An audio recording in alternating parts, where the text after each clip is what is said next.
Welcome to VoiceOver, Movies That Move Us. I'm your host, Heather Bigley, and I talk to people about the movies that made a mark, that led to cinematic epiphanies. And it's not always the movie that you'd expect.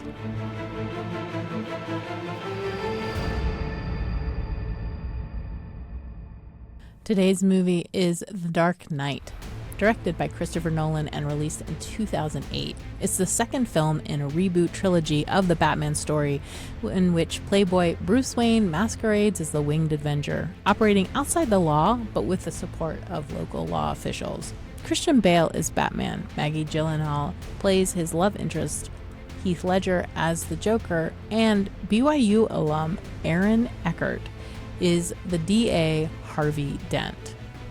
Our guest today is Kevin Blankinship, a true fan and aficionado of the film and the comics that inspired it.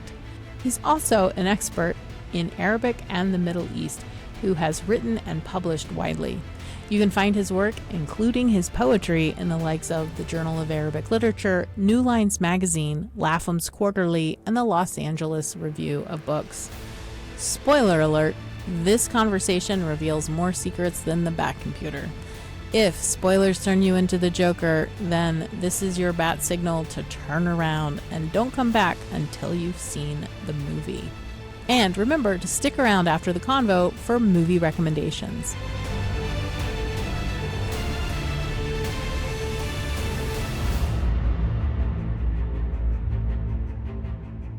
So I'm old enough to remember, enjoying the Michael Keaton movies. The first was in '89, the first Batman movie anyway. Yeah. Because as you know, there was the Adam West show in the '60s, which I'll get to in a second, because that had an impact on the second two Batman movies. But and then '92, Batman Returns. Those were directed by Tim Burton. And, younger listeners of the show are familiar enough with Tim Burton. He's continued to make great movies since then, that they're dark, but also kind of fun and light in a way. And quirky. There's a dark whimsy, if you will. That's right. Yeah. Well put. So, those were kind of the first two Batman movies. And then Joel Schumacher came along and directed Batman Forever and Batman and Robin, which, I think with all good intentions in mind, he definitely tanked the franchise. And I appreciate where George Clooney. Yeah, George Clooney. I mean, the reason most people, again, as someone who was in high school in the 90s, I'm old enough to remember kind of the moment that Jim Carrey was having. That's the main reason people watched Batman Forever, is because he played the Riddler and he was just masterful at it, playing that role. But those were, they were very campy. The color palette was like bright, in your face kind of colors, all in homage to the Adam West, series from 66 to 68, which is only 3 seasons. I was looking at it today. I couldn't believe for the impact it's had on the culture. Yes. Adam West playing Batman, Burt Ward as Robin, and then Cesar Romero as the Joker, who is like, it's a great performance for what it is, But that show was aimed at preteens, so it's got kind of the upbeat theme music, onomatopoeia across the screen at any moment. That's right. Every time you get a hit in for the younger listeners who haven't seen the show, every time someone would hit someone in a fight, there's like this the word "pow" shows up in kind of cartoon lettering on the screen. Really, over the top, campy, and so that's what Joel Schumacher did with the second two Batman movies. Still, kind of a feeling of earnestness around the genre, and then. We get into the first decade or the first decade and a half of the 21st century, and it's like something went, took a turn into the grittier, 9/11, the darker. For our generation, definitely 9/11.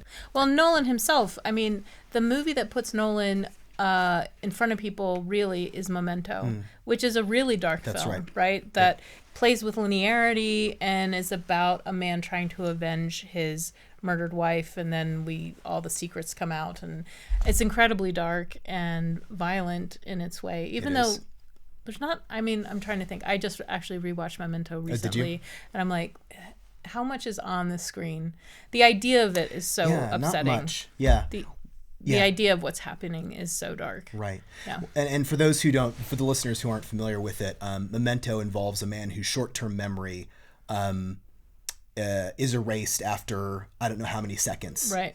Less than a minute. And so for all the important, and he's trying, like you said, trying to track down his wife's killer. And so for all the very important things, he has them tattooed onto his body because he just can't remember. So he wakes up every morning, and has these like really disturbing kind of tattoos facing him in the mirror. And he has to reread his notes, and he has to reconstruct everything, and what he thinks he understands, he doesn't really understand. And so this is the guy who's going to make Batman. Right. And we have 9/11 where the country is on high alert about we are no longer safe. That's right. Right? When you talk about war, most everything from the 20th century is way far away. Yeah. We don't have to worry about it, right? No memory.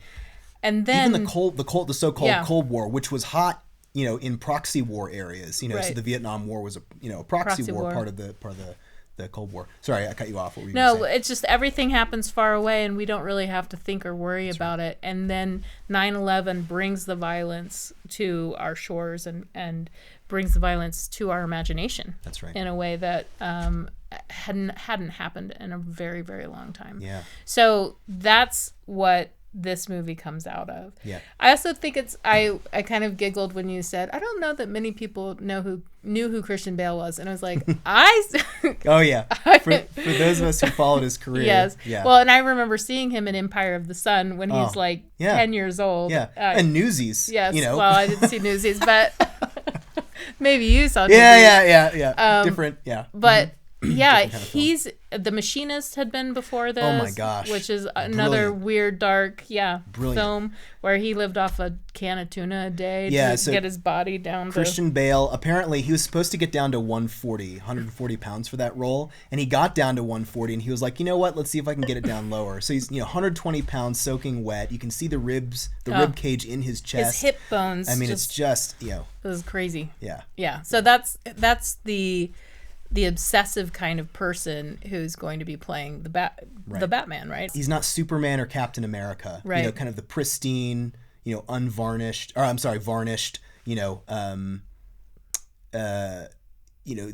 there's you can see past the veneer. Yeah. There is no veneer even. Right. Yeah. And his alter ego is this, playboy.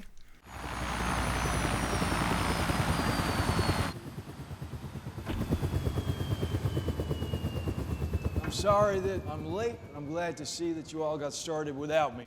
Right. Which causes, I think it's interesting, in earlier movies there's a lot of laughs around that. Yeah.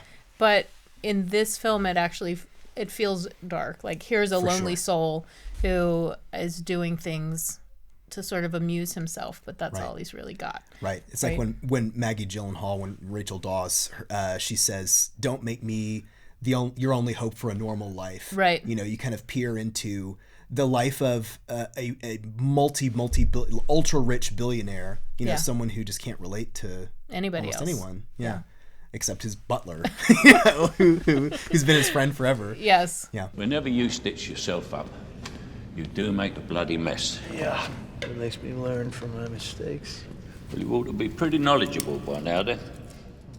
I want to go back to this idea of, you said, the Batman himself is not necessarily a good guy. In this film, we're given a good guy. We're given Harvey Dent. I believe in Harvey Dent. I believe that on his watch, Gotham can feel a little safer, a little more optimistic. Look at this face. This is the face of Gotham's bright future. To Harvey Dent. Let's hear it for him. Who I think for a lot of us here, we're like, oh, BYU alum, Aaron Eckhart, right? Previously known for playing the good, supportive boyfriend in Aaron Brockovich. I think that probably his largest role up until that point. Yeah. And he was excellent at it. And so he's going to come in as the DA, who's basically like, trying to make Gotham City better. That's right. Yeah. So we have Batman, who's dark, mysterious, moody, can do anything he wants. Yeah, right. He represents order, but not law. A little fighting you. I like that. And you're gonna love me. Right. He operates outside the bounds of law explicitly and with the with the permission of Commissioner Gordon, Right. with Harvey Dent, with the mayor. Yeah. Yeah. And then we have Harvey Dent, who's going to represent sort of this idealistic, we have laws for a reason. There's a whole process, right? Like every time they grab somebody, Harvey Dent is like, and now we're going to take him to court. Right. Yep. Yep. Which is, wonderful. Rule of law, due process, all of that. We all believe in it, right? Yeah. We all believe in it, right? Uh-huh. And then we have Commissioner Gordon. Talk to me about Commissioner Gordon, because I think he's an interesting figure in this film specifically. Yeah. In the older comics, Commissioner Gordon was always kind of this avuncular, good-natured, but sort of, I don't want to say quite bumbling character. Right. And again, in the 80s comics, he, especially with The Long Halloween, he becomes kind of this mid-level, beleaguered, city cop who's just trying to do the best he can. And that's the Commissioner Gordon that we get in The Dark Knight. Yeah. I don't get political points for being an idealist. I have to do the best I can with what I have. He did what he had to do, which is a running theme. We can talk about that later if you Right. want. A running theme throughout that, using deception, using escalation, operating outside the bounds of Right. law or morality. The thing I noticed about Gordon this time that I hadn't picked up on or didn't make note of the first time I saw this movie was he is invested in recuperating these bad cops. Yeah. And Harvey Dent is really upset. Like, those guys should not be on the payroll. Right. They're corrupt. They should be gone. In this town, the fewer people know something, the safer the operation. Gordon, I don't like that you've got your own special unit. And I don't like that it's full of cops I investigated at Internal Affairs. If I didn't work with cops you'd investigated while you were making your name at IA, I'd be working alone. But it's more complex than that, and I'm going to do what I can. Right. Now, unfortunately, it turns out that these corrupt cops, 2 of them at least, are going to ruin people's lives, right? They're going to... Including Harvey's. Including Harvey Dent's. This is where they brought her, Gordon. After your men handed her over. This is where she died. I know I was here. Trying to save her. But you didn't. I couldn't. Yes, you could have. If you'd have listened to me. If you stood up against corruption. Instead of doing your deal with the devil. And so I really appreciated this idea of, I think we all know that, there's corruption in law enforcement. It's one of the sadder things that we have to sort of pay attention to. But here's a character who's saying, I can get these guys back on the right track. Yeah. I can give them, sort of the things that they need so that they'll be quote unquote good guys again. Right. I think it plays into the movie's, all the complexity that the movie has. Right. What does it mean to be good? What does it mean to be evil? Right. And most of our characters can't be Harvey Dent. That's right. That's right. Even though his fall is the greatest of all, Yeah. That's the irony of it. But he blames this kind of deal with the devil, as he puts it, that Commissioner Gordon has made to countenance dirty cops in Right. his department. Yeah. And this is something that Christopher Nolan was inspired by from movies like Heat, which is the main kind of inspiration for the movie. Yes. 1995, directed by Michael Mann, starring Robert De Niro, Al Pacino, Val Kilmer. He had his whole crew screen this movie to kind of get the feel of it for a couple of reasons. But one of them is this, like you said, the complexity. Where's the line between law and order and criminality? Yeah. And you can be on either side of that line and still be good. Right. And that's one of the things that the movie kind of is about, is that you can be a good criminal or you can be a bad cop, Right. because technically Batman he's a criminal. Yeah. So, and that's a big, like you said, a big theme running throughout it. Yeah, you feel for Commissioner Gordon because he's really, he comes off like a good guy. He comes off like he's just trying to do his best, and he tells Harvey, I work with what I can. Right. I don't get the luxury of, having all incorrupt cops. Yeah. Well, and so we have these 3 guys who are all trying to work together, and we're having a discussion of what is good, what is evil, and then dropped into this is Joker, who is going to reveal to us that he's chaos. Yeah. I'm an agent of chaos. Oh, and you know the thing about chaos? It's fear. And I, again, this on another viewing, I was like, oh, I never really paid attention to this. So what does that mean for you when we're talking about evil and someone says, no, I'm chaos? Right. Is that different from evil, or is that the same thing? First of all, if I can, tip my hat to Heath Ledger, may he rest in peace. Yes. Of blessed memory. He came out not quite out of nowhere. He was already known, his last major film before this, and he was a heartthrob in the 90s with movies like 10 Things I Hate About You. And then Knight's Tale, right. And then he was in Brokeback Mountain, which just took it to another level in terms of his career and his performances. And then pivoted to this, which is just completely, right, in some ways a break with what he had done before. And that's partly what made it so compelling and so chilling, to see. And partly also because it's a break with the portrayals of the Joker up to that point. We always, in the movies and the comic books and stuff, he was always maniacal. He was always a bad guy, but sort of in like a frivolous, whimsical kind of way, like you said before. And this really makes it kind of a darker, grittier, more ruthless, crueler sort of take. Do you want to know why I use a knife? Guns are too quick. You can't savor all the little emotions. And you see, in their last moments, people show you who they really are. Which goes along with sort of this trend overall in movies, like you were talking about the evolution of the superhero genre, and maybe even the genre of villains and supervillains too. You were talking about how he represents chaos. For him, going insane, going mad, is a way to forget, because you have been through things in the past, and it's a way to forget your trauma as opposed to remembering it. Right. So instead of holding on to the trauma and letting that ruin your life, his solution is just let it all go and go insane. Yes. And one of the more upsetting repetitive pieces of dialogue he has is when he starts to say, you want to know how I got these scars? Well, you look nervous. Is it the scars? You want to know how I got them? It's a funny world we live in. Speaking of which, you know how I got these scars? No, but I know how you got these. And it's always a different story, right? And then we know that he's actually going to harm someone as he tells that story. It's like the feeling in my stomach as he starts that. I'm like, oh, geez, here it comes. And there's a thing, and if I can, again, tip my hat to the soundtrack, to the score, Joker has about 3 or 4 different themes. And the one where he's, about to tell a story about whether it's true or not, probably they're all, some mix of true and false. The theme that plays in the background is the single note. I think it's on a cello. When they just hold it, and then it starts to rise ever so slightly in kind of a dissonance.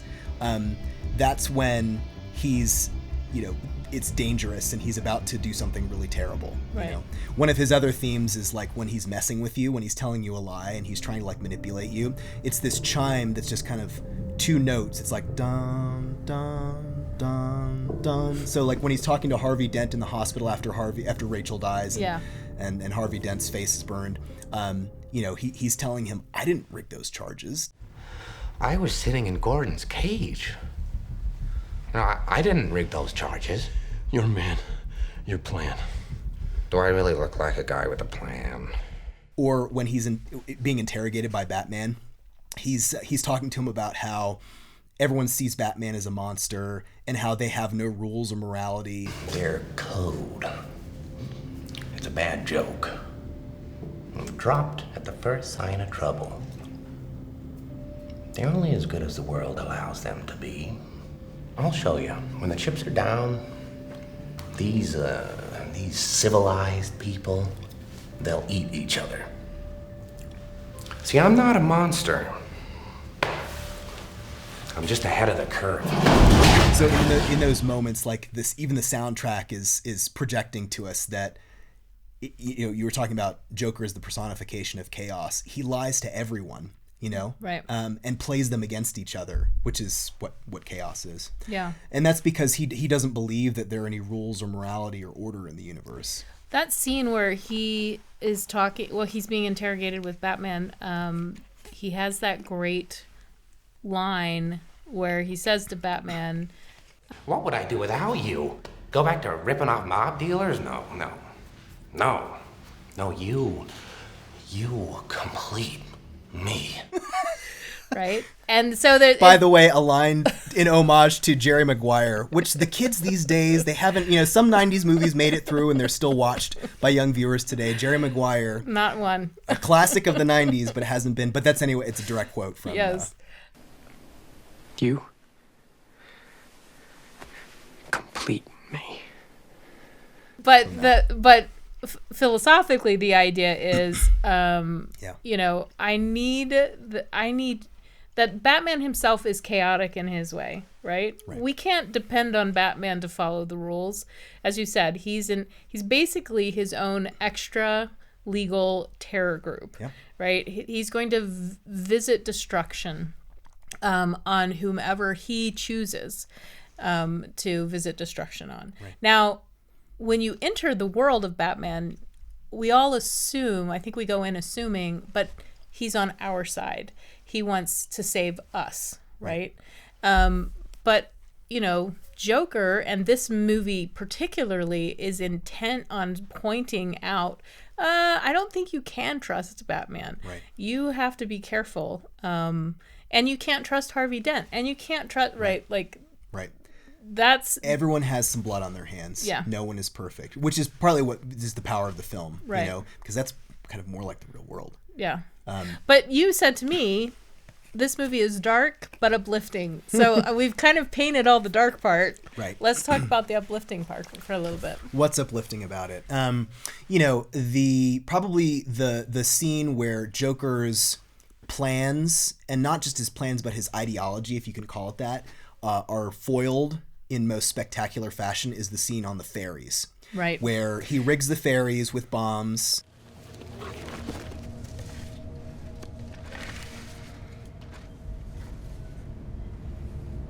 Oh my God. Looks like some kind of detonator. Why would they give us the detonator to our own bomb? Tonight you're all going to be a part of a social experiment. Each of you has a remote. Blow up the other boat. If, however, one of you presses the button, I'll let that boat live. So, who's it gonna be? Harvey Dent's most wanted scumbag collection, or the sweet and innocent civilians? You choose. Oh, and you might want to decide quickly, because the people on the other boat may not be quite so noble. In the theaters, I actually cried at the end of this sequence because I thought it was so... As someone who had watched 9/11, as someone who had been sitting in rooms and watching news that was pointing fingers at all the bad guys who probably weren't bad guys, right? I'm thinking specifically of the anti-Muslim rhetoric we had at that time, or the anti-stranger or anti-immigrant rhetoric of the time that was really upsetting. And so that scene for me is sort of the thing that redeems the film. Give it to me, and I'll do what you should have did 10 minutes ago.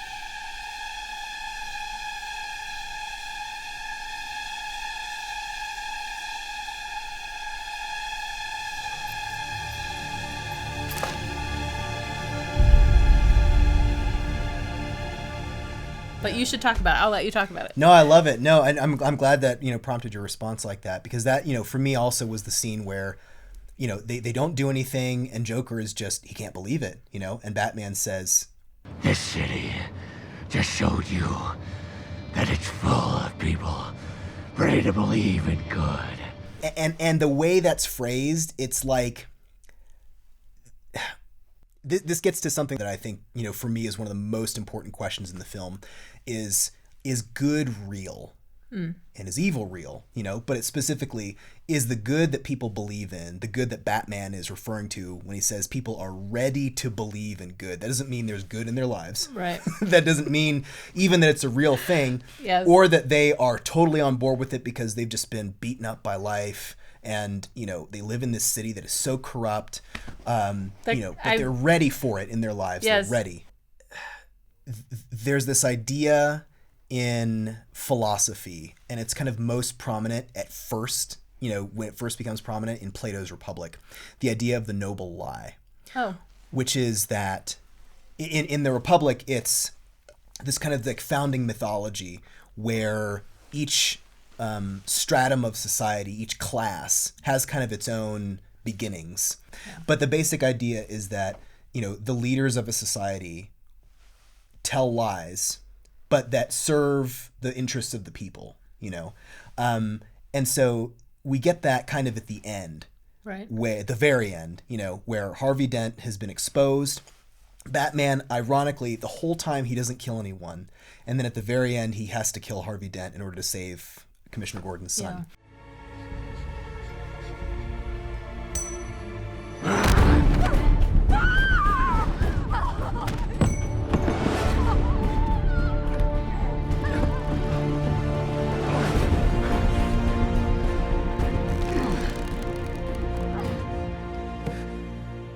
And there's this moment at the end where, he symbolically, they're turning over the dark side and covering it up, and it turns over, Harvey Dent's face from like the two-faced, the burnt side over to the the unburnt side, and then says, "I can be this. I can do those things that he did. I killed those people." Yeah.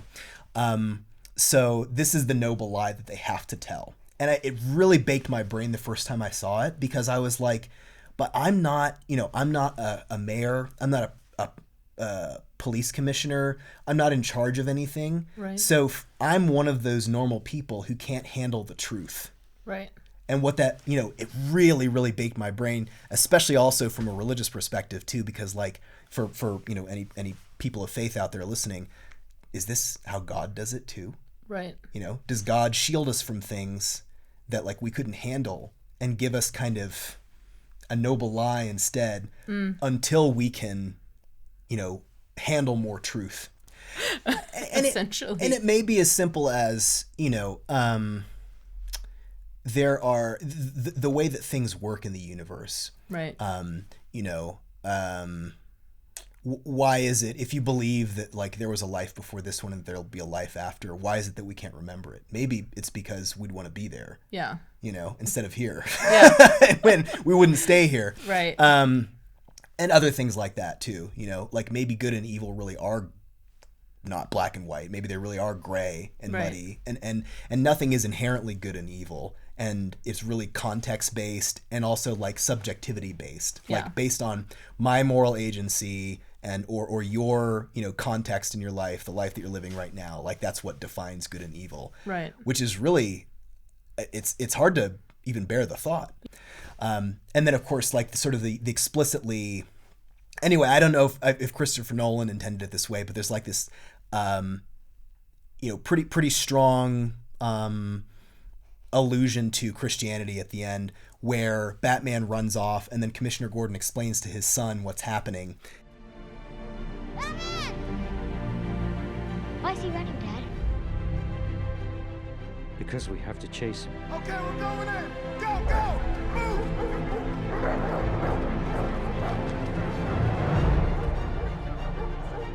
He didn't do anything wrong. Because he's the hero Gotham deserves, but not the one it needs right now. So we'll hunt him. Because he can take it. Because he's not our hero.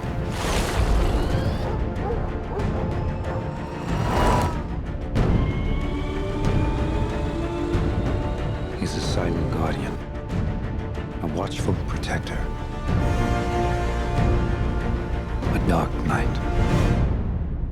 And, for a Christian, that has resonance because that's the idea of the atonement and the crucifixion, which is that like it is specifically justly the only person who didn't do anything wrong who can redeem everyone else by taking on, the bad things that happened. And he kind of says a version of, but I can bear. Yeah. I can bear all the anger and I can bear the rage of the city. Yeah. Let me do it. And so he kind of signs up for it, right? Yeah. I can do those things because I'm not a hero. Not like that. I killed those people. That's what I can be. No, you can't. You're not. I'm whatever Gotham needs me to be. Because we do want to. We're ready to believe in good, just like right. Batman said. The city is full of people ready to believe in good. Yeah. Yeah. And it feels like that's a need. Like I need to believe that there's goodness out there and that I can become it.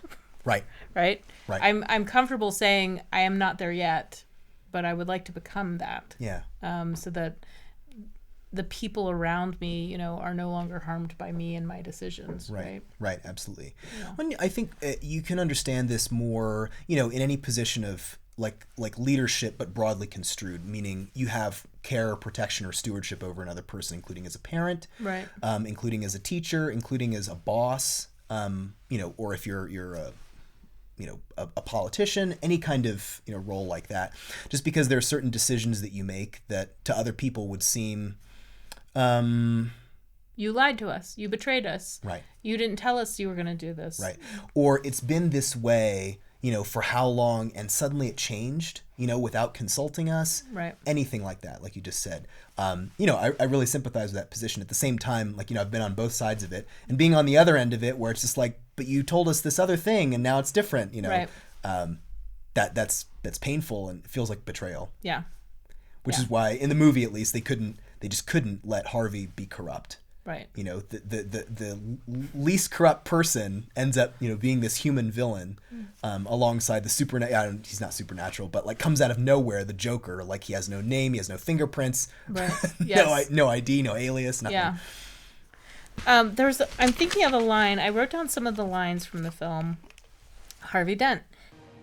You either die a hero or you live long enough to see yourself become the villain. And for me, watching it then and now, I really tied that to the more you know about how things function, the less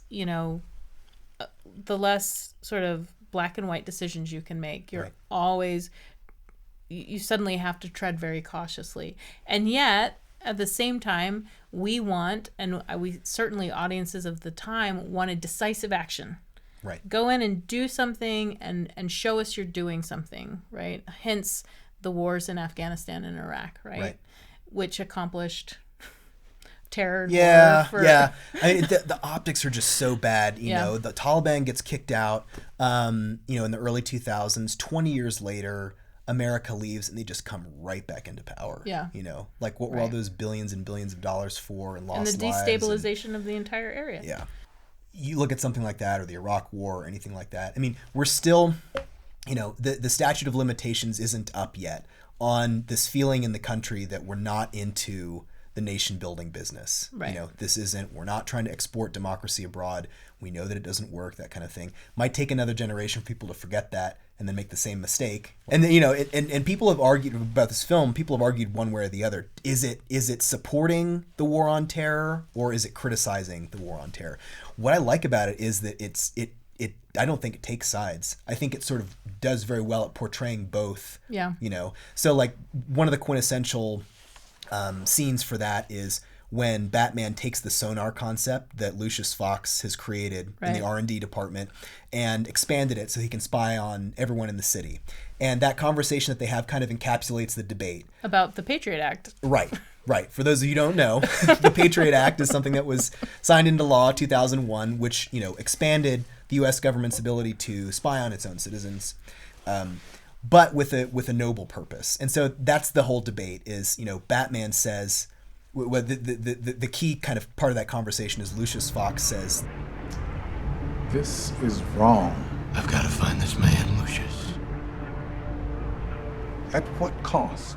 And that sort of sums up this tension between morality on the one hand and necessity on the other hand. Right. And this is making clear to me why the superhero genre was so attractive in that post 9/11 world and continues to be attractive. And it's an idea, and it's not just in The Dark Knight, it's in so many of these films, which is, do you eventually become, right, what you're fighting? Right. I feel like that's in so many of these films where I'm trying to do all this stuff to get the bad guy, and in doing it, I become the bad guy. That's right.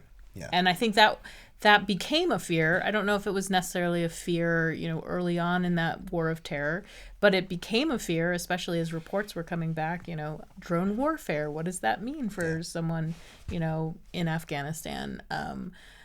These kinds of issues. I think I keep wondering, though, are we at a point when we're ready for a new genre? I mean, it's more of a philosophical question. Are we ready for that? Or are we still in that space of 25 years ago? Yeah, that's true. It's a good question. Yeah, the overall vibe shift after 9/11 was to, again, darker, grittier, more realism kind of thing, even though that was always there. So like 70s movies, like the Sidney Lumet movies like Serpico or Dog Day Afternoon, things like that took on real serious, social issues in kind of a realistic way, didn't pull punches. The Daniel Craig James Bond movies were kind of another iteration of that for our generation, where you could pair Casino Royale with Dark Knight. James Bond is no longer kind of this cardboard cutout who exists in a vacuum. He's we vulnerable. Talked about talking about Skyfall, which I say is one of the best movies. It's great. It's great. It's so fantastic, and it's dealing with that idea of where do we come from, how do we know who we are. How does that impact how we act? Can we return to innocence? Right. Right. Oh my gosh. Yeah. No, we're living in the era of meta and in the era of cynicism. I'll put it that way. Cynicism in the sense that it's hard to be in earnest about things. Yeah. So like a couple weeks ago I was watching Gandhi, the 1982 film. And it's a loving portrait of a man who did a lot for one of the most important figures in human history, right?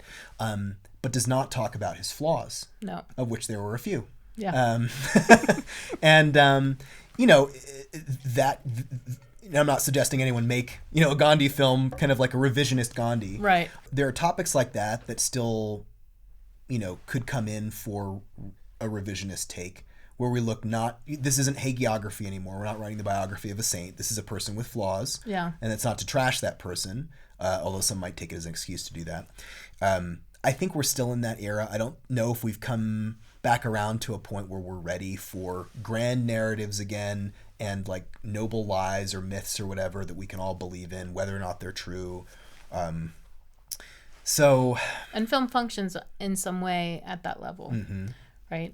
It becomes a text that we all share and say, see, that's how it's supposed to be. Right. Even if we watch the trajectory of a character go through really difficult things, the ending should show us what the world should be like. Yeah. Lots of people have compared, movies and then before that comic books to that's our American mythology. Yeah. That's the form that, our Odyssey, Homer's Odyssey takes for this country and this culture, and for Hollywood traditionally anyway. So you see, like you were talking about the development of characters, development of storylines. Each new iteration is like a new interpretation. In a lot of ways, I think The Dark Knight it'll go down in history in the pantheon of movies. But it's also, like we've been talking about, it's very rooted in a particular time and place. Yeah. For what it was doing. I have to say, when you said I want to talk about The Dark Knight, the image that popped in my head is that of Heath Ledger with his head out the truck window. Oh. He's got the makeup smeared, and there's all this goba, like the shallow focus light behind him. And is that everyone's image? Like that's the image that comes immediately to mind. Yeah, it's absolutely. not Batman. It's no one else. It's Heath Ledger. Yeah, that's the image of the movie. And the line, "Why so serious?" Why so serious? became a meme, you know? Like, people would share it with their friends and stuff. I have to say that line for me will always be from Titanic, but they can have it. They can have it in Dark Knight too. Yeah.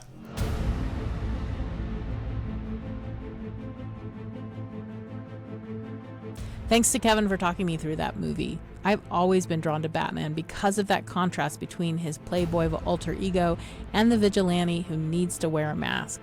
But also because of how the other characters see Batman. They kind of see him as a freak. And why does he wear the mask? Does he really need to protect himself? These are metaphors for our lives. Who are we truly? And how do we work through the shame of presenting our authentic self to the world? Perhaps one way to start is to obey the rule of law. On to some recommendations. If you're into twisty films in an urban landscape, you have to try Francis Ford Coppola's 1974 The Conversation, about a surveillance expert played by the late great Gene Hackman, trying to prevent a murder. The opening sequence in Union Square, one long shot overlaid with weird sound distortions and the secret conversations of everyday folks, was shot by Haskell Wexler, one of the legends in American cinematography. The second film on today's list is The Fugitive. If you want more Chicago and you want to see one of the best action films of the 1990s, albeit a little old-fashioned these days, you should see 1993's The Fugitive, starring Harrison Ford as a regular guy who is accused of the murder of his wife, and he has to outrun the cops while he proves his innocence. The action is unrelenting, largely because of the dogged pursuit of a deputy marshal, played by Tommy Lee Jones in a role that made his career. Look close for other greats like Julianne Moore and Jane Lynch playing smaller roles. And one more recommendation is another thriller action film, but with a sci-fi bent. You have to check out the Japanese anime classic Ghost in the Shell from 1995. While Batman can take off the Batsuit and relax in Wayne Manor, Major Motoko Kusanagi is a cyborg who combats terrorism and corruption most hours of the day. And when she's not doing that, she's contemplating her humanity. As in, is she even human? Or is she merely a mass-produced robot controlled by her higher-ups? Incredible images and mind-bending philosophies create a great film, and inspired the Wachowskis, James Cameron, Steven Spielberg, and Alex Garland. That's our show today. VoiceOver is a production of BYU Radio and is edited by Aaliyah Alexander. I'm your host, Heather Bigley, and I'm reading a teleprompter. Can you tell? Yes.